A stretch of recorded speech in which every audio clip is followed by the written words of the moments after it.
Welcome everyone to another edition of Play It Through, and on this edition is Burai Fighter, brought to us by Taxon. Burai Fighter is a scrolling shooter that has a few types of levels and multiple difficulties to it. For this run of the game, I'm going to use a password to go right to the hardest mode and play through the game that way. Normally you would play through it and you'll slowly unlock the other difficulty passwords and then can decide if you want to challenge the hardest version of the game. But to make things fun, just type in the password GOOD and you instantly go to stage 1 on the ultimate difficulty. Like many scrolling shooters out there, one of the main strategies for Burai Fighter is to memorize the levels. It took several months of practicing and playing the game and taking notes to kind of remember where the enemies were in order to kind of get good enough at the game to complete it on the hardest difficulty, let alone being able to try to do so without losing lives. In the game, you have a couple of different meters and different numbers to look out for. On the bottom part of the screen, even though the letters are cut off, which is kind of weird that it does that, you have your laser, the ring, and missile, with a number next to it representing what level you are currently with that weapon, with the maximum being 10 in order to get the best version of that weapon. I'm going to start off by upgrading the missile, which is technically the more powerful weapon, but honestly, the laser is the overall best weapon, and the one we'll be using throughout the course of most of the game. It's a good idea, though, to level up every one of the weapons, and the main reason for doing so is, when normally you die in a scrolling shooter, you lose all your power-ups, but that's not quite the case here with Burai Fighter. Instead, you instantly go back to 0 with whatever weapon you had equipped. So if you had laser at level 10 and died with laser at level 10, you'll go back to laser 0. But the other weapons, whatever they were, ring and missile, whatever level you had those at, will remain at their level. On the far left side, though, also is the bomb meter, the charge meter.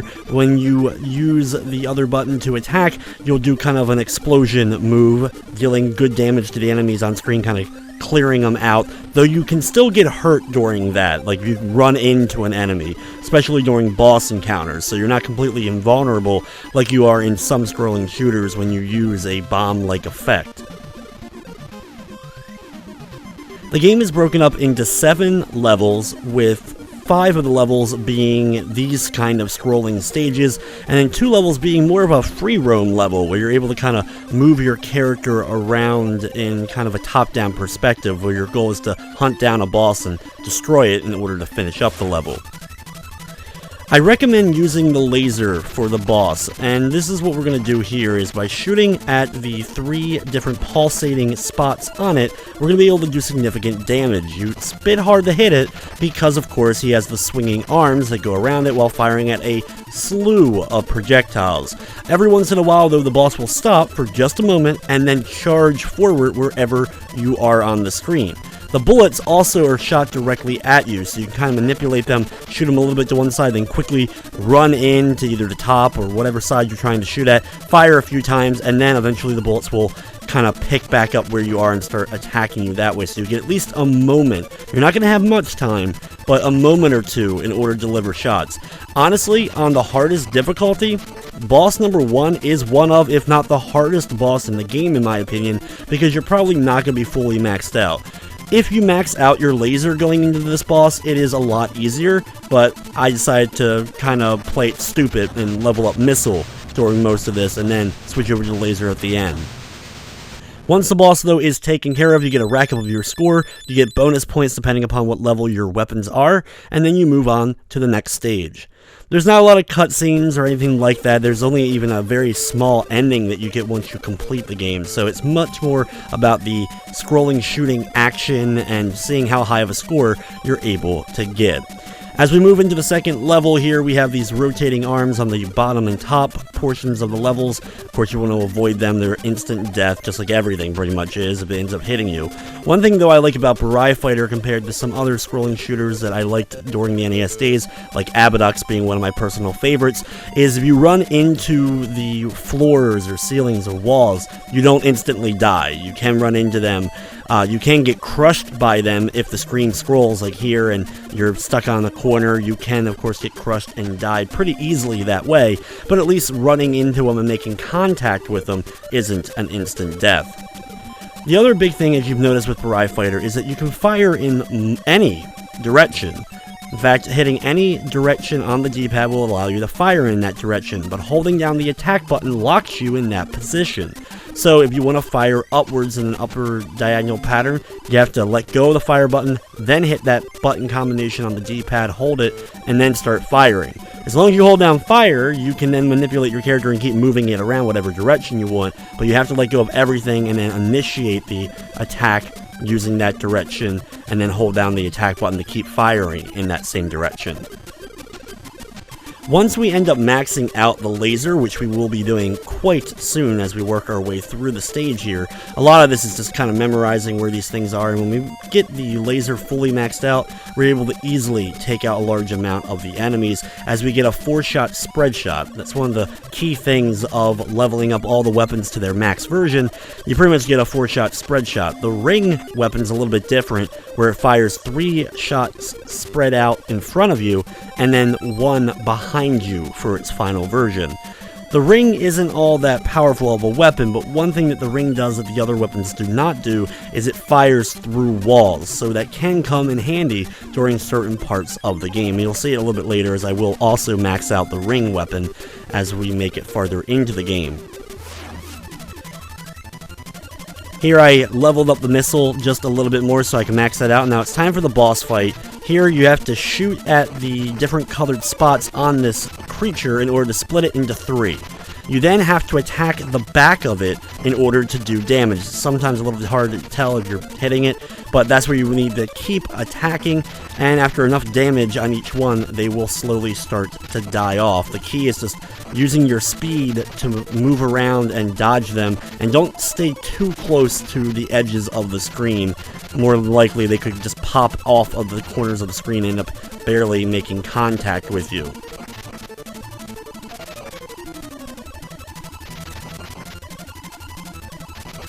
Once you are able to take out all 3 of the creatures, though, the level is over and we're moving on to Stage 3.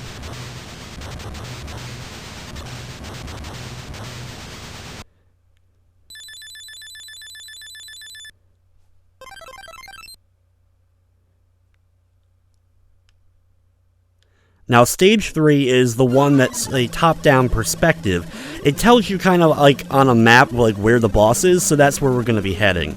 We're going to be heading south for a while and then traveling over to the right. Sometimes you may end up missing the enemy, but just keep kind of traveling in that relative direction, and hopefully eventually you'll run into the boss.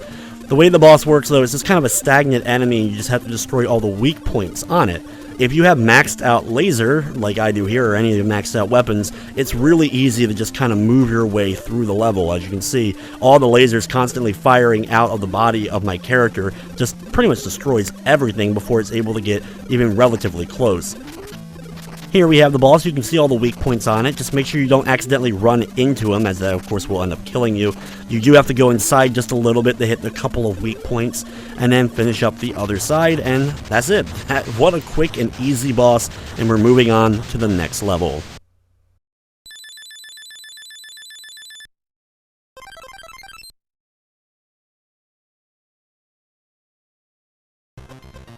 As we begin level number 4, I'm going to slowly start to work on leveling up the ring ability, since this is the only one I haven't quite done so yet, and this actually isn't too bad of a level to do it on.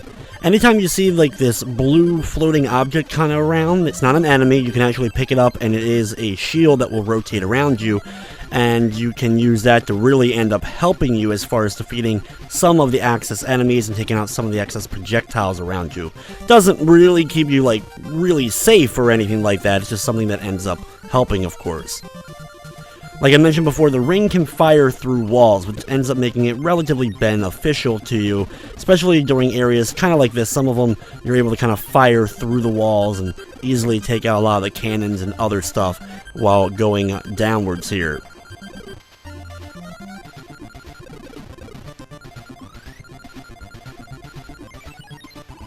When we get into this little open area here, we have a series of these circle enemies that every time you defeat one, they're guaranteed to drop one of the weapon power-ups, and I can use that to kind of help me easily fill up the ring's power thing as I'm already up to 7 now, and switching over to the laser, because I accidentally ended up grabbing that one before switching back off to the ring. Thankfully, you can switch easily by just grabbing another power-up, and there's a ton of these power-ups all throughout the course of the game. Watch out for the big wall, you don't end up getting like squashed or anything, and take the bottom path here in order to make sure you don't end up in a dead end.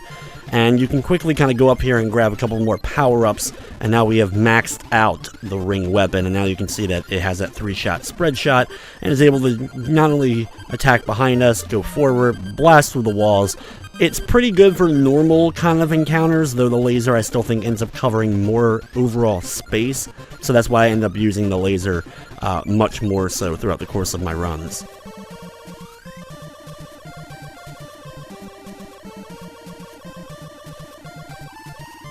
When we make it into this area now, we're going to start to slowly scroll on downwards.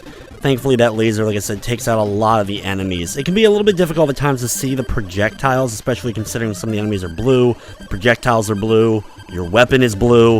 It would have been nice to have a little bit different color variations, but of course it's limited on the NES color palette. Here, we have these rocks that fall from the ceiling. These have a pretty big hitbox overall. They're instant death just like everything else. And we have to deal with them even as we get to the boss. Just keep trying to do your best to stay away from these as they fall, and when you do make it to the boss, they will continue to fall, so you'll have to keep dealing with them the whole time. Here we go with the skull, weird face kind of boss. Of course, its weak spot is the bottom of it, so I like to attack it a little bit with the laser a bunch, and then quickly get out of there, and then kind of sit up above it, waiting for it to slowly scroll up just enough so that I'm able to sneak right down below it again and continue firing at it. You can either fire diagonal like that, or you can fire diagonally, and that will actually make you fire up, down, left, and right. So, depends on how you want to fire the laser. If you just attack normally, it fires in the diagonal directions. If you decide to fire in a diagonal direction yourself, manually, it'll fire in an up, down, left, right position, straight position. If that makes any sense whatsoever, but you can use that to kind of help you as far as being able to hit spots that you specifically want to target. The beginning of this level is a bit annoying, as it will kind of move up and down, left and right, and doesn't like fully end up scrolling right away. As we saw, we ended up going up a little bit, then back down. Here you want to get into this little nook. Make sure that you fire with a weapon, either the missiles or the laser straight, so you can hit everything kind of coming your way. It'll look like you're about to get crushed, but then right before you do, of course, the screen will start scrolling the opposite way, so that you can make sure that you end up being safe, of course.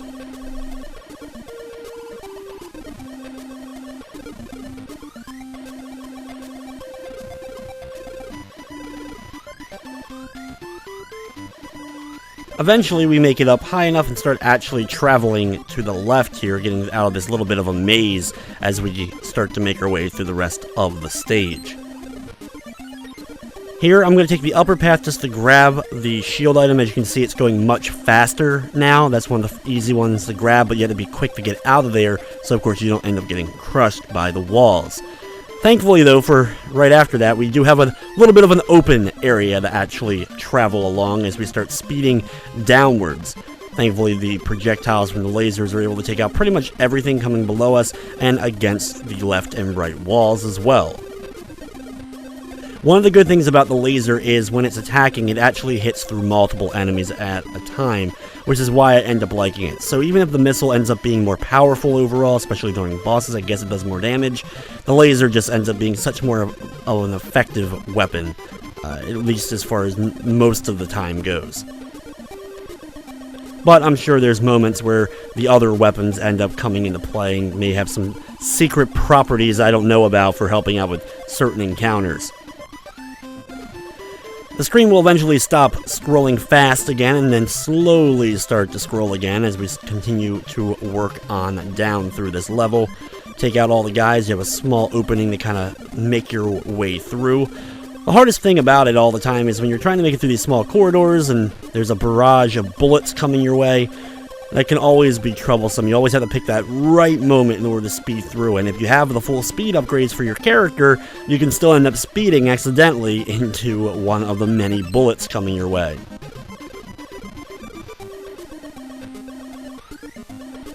As we make it down here, the screen will turn dark as we're signifying getting close to the boss. And for this boss, is a little bit of an interesting thing. You have on the left and right sides these tubes, and this giant spike thing will fly out of it and go to the other side. So wherever the thing is, it'll go to the empty side on the opposite side. You have to watch out for these for a while. Easy to dodge if you're just up above or down below it. But eventually, the boss will end up showing up, and you'll have to fight the boss while this is here. The boss overall is pretty easy, though, because we're able to hit it with the lasers. It has its own projectiles around it that we have to watch out for. But because it moves relatively slowly, we're able to get a lot of hits in before having to dodge again. And while we do have to avoid the giant spike thing, for the most part, this is a pretty easy boss fight. With stage 5 complete, we're moving on to stage 6, which is another one of the top-down perspective levels.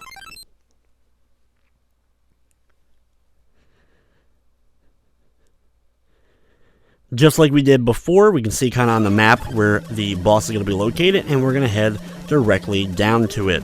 The boss is very similar, in fact, to the one that we dealt with in the previous level like this, where we just have to take out all the weak spots on it. It's not going to move at all. There is, of course, a lot of enemies coming our way, and as long as we don't run into them, we should end up being okay. Here we go. Here's the boss. We're going to go inside, work our way through in this pattern. That way we can hit all the weak spots. Then go back around the far outside of it. Circle back around, hitting all those spots. Sometimes if you miss one, you may have to backtrack just a little bit. Make sure you hit that spot. And after hitting the last couple ones here on the left side, the boss is defeated, and we're moving on to the 7th and final level of Burai Fighter.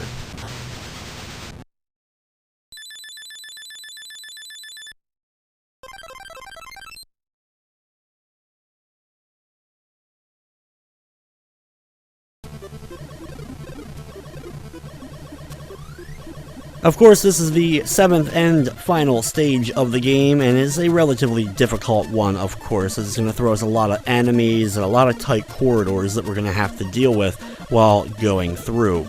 This is also a good idea to make sure that you have the laser weapon going into the boss. You may want to use one of the other powered up weapons if you have it, while going through most of the level. That way, in case you end up getting hit, you're only going to lose the power-ups for that weapon, and you're going to keep the laser intact, which will be very helpful for the actual final boss.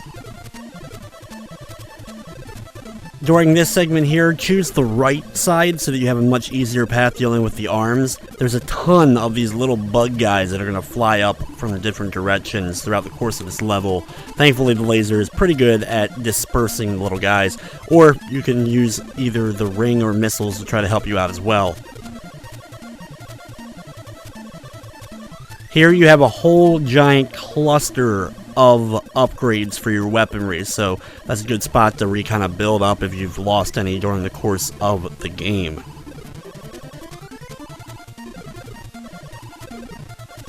Take out the enemies before attempting to go down the relatively small opening.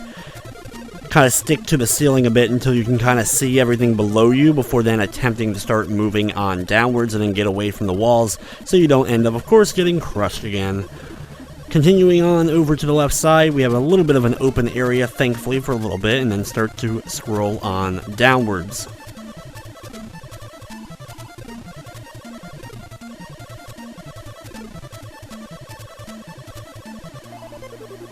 When we get to this area here, we have more of the falling rocks, and these are really small gaps between them. This is actually a really tough area, especially with the increase of speed if you have that, trying to make sure that you're able to sneak on past all of these.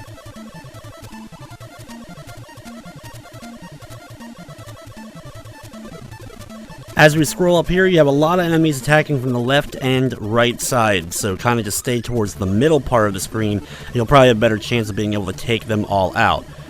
When you make it up to the top, though, the screen starts scrolling over to the right. It'll go black as we're getting ready to enter into the final boss encounter, so be sure to keep dodging, make sure that we keep a hold of the laser. You have one giant last cluster of bugs before the final boss ends up entering. Now, hitting the boss is a bit difficult, that is for sure. You kind of have to hit this weak spot directly in its mouth, And you can see if you're able to hit it, you're able to do damage, and it will flash. Takes a lot of hits and a lot of damage to finally defeat this guy, but it's relatively easy if you have the laser, since you'll be hitting that diagonal direction in order to kind of keep moving around the projectiles it fires out. Keep in mind that the projectiles, even when they go off screen below you, they are going to loop back around at least one time before going off screen. So if they go down below you, they can still come back up. So don't stay too close to the bottom part of the screen if you know, especially if there's projectiles just barely going off screen. There are some sweet spots you're able to get once in a while where you can deliver a lot of hits in a row to the boss. For the most part, though, it's just going to be a lot of dodging and just focus on your character and the projectiles coming out.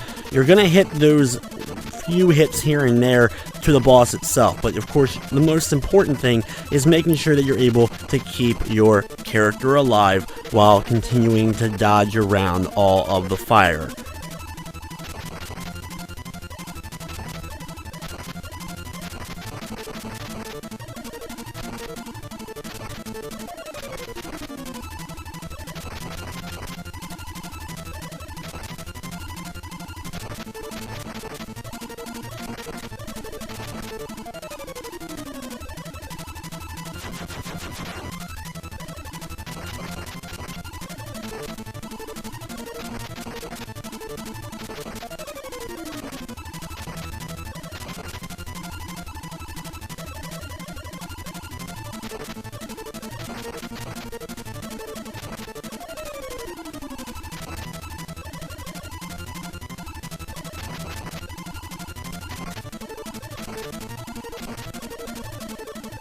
It's going to be quite a lengthy battle here, but once he's finally taken care of, you can enjoy the brief ending to Burai Fighter on the NES.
I love the fact that the ending you get like this congratulations from Ken Lobb, of course the very famous game designer who worked for Taxon in the US and was, I guess, a translator maybe, or at least something to do with that for Taxon for Burai Fighter, but he also of course worked for Namco, Nintendo of America, and currently with Microsoft, but worked on a very large amount of video games, including being one of the developers of the Killer Instinct series. One other weird thing is, after the little bit of text, you can just stand there and you can press the buttons and get your character to kind of do this. It's not really anything special, but you can do it for as long as you wanted to. But anyway, guys, with that, it's going to wrap up this episode of Play It Through. I'd like to thank you for watching, and of course, I hope you enjoyed.